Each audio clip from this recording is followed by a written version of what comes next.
Some of the Russian forces are withdrawing from the area near Vovchansk in Kharkiv Oblast for replenishment due to a loss of combat capability, the spokesperson for the Khortytsia group of forces, Nazar Voloshin, said on June 22nd on national television.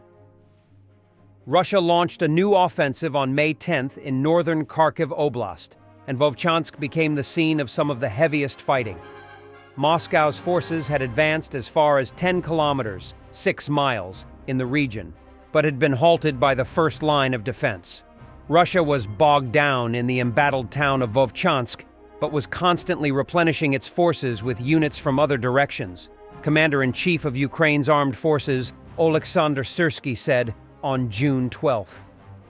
The withdrawal of Russian units was also seen near the villages of Liptsy and Tike, where the Russian armed forces suffered losses, Voloshin said. Voloshin said that the Russian army had lost 60 of its troops, including both killed or wounded, in that direction of the front line.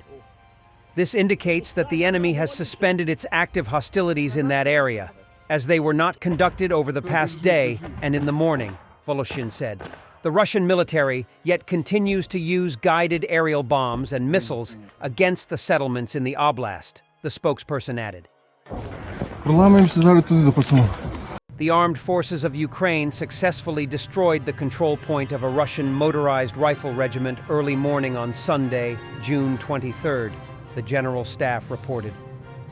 Air forces of the Armed Forces of Ukraine, in cooperation with other defense forces components, successfully attacked the control point of the enemy's motorized rifle regiment in Nehotivka, Belgorod region, the General Staff said in a statement. Explosions were recorded and the target was successfully hit.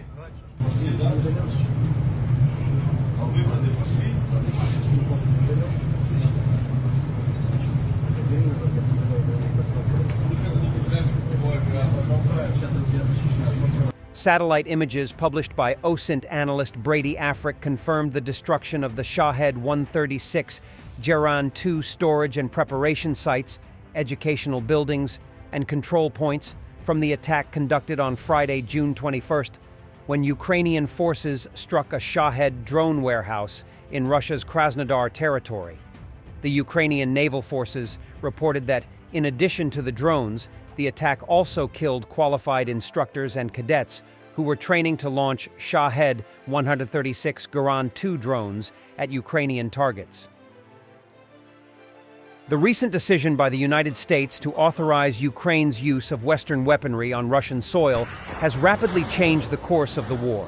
According to Ukrainian military sources cited by the Associated Press, the approval granted in late May allowed Ukrainian brigades to deploy HIMARS missile systems within hours. During that period, the Ukrainian military faced significant pressure as they anticipated another assault on the Kharkiv region aimed at diverting resources away from the battles in the Donetsk region. According to First Deputy Defense Minister Ivan Havrilyuk, as reported by the Associated Press, over 90,000 Russian troops positioned well inside Russian territory were preparing for a fresh assault.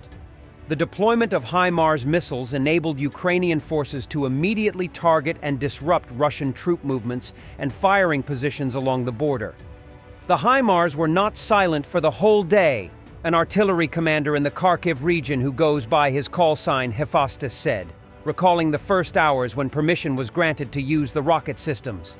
From the first days, Ukrainian forces managed to destroy whole columns of troops along the border waiting for the order to enter Ukraine. Before, we couldn't target them. It was quite complicated. All warehouses with ammunition and other resources were located a 20-kilometer distance beyond what we could hit, he said. With the HIMARS system in play, Ukrainian forces quickly stabilized their positions in the Kharkiv region, thwarting potential Russian incursions.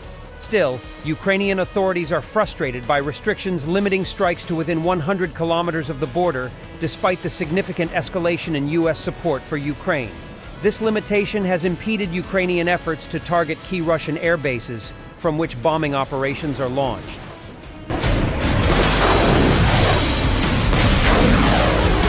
More footages from Derbent in Russian Dagestan. Helicopters are flying over the city, there are shootouts, and street battles are taking place.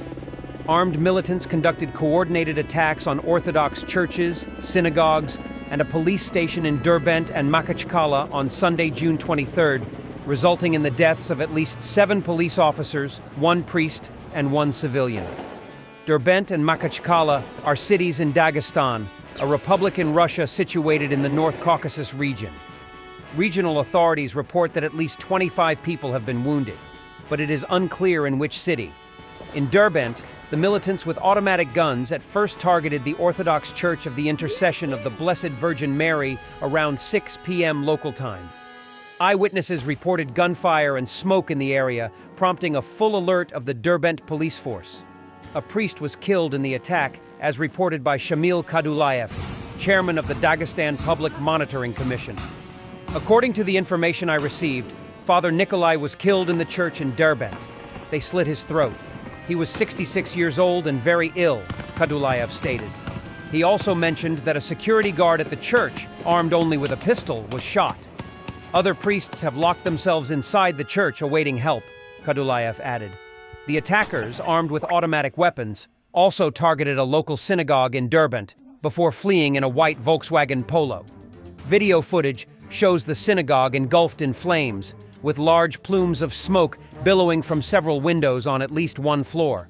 Almost simultaneously, militants set fire to a synagogue on Yermoshkina Street in Dagestan's capital Makhachkala. Smoke was seen billowing from the building's 3rd floor. Thanks for watching, and don't forget to subscribe.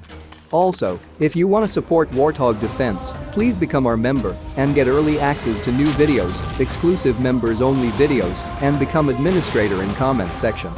The membership link is in the description.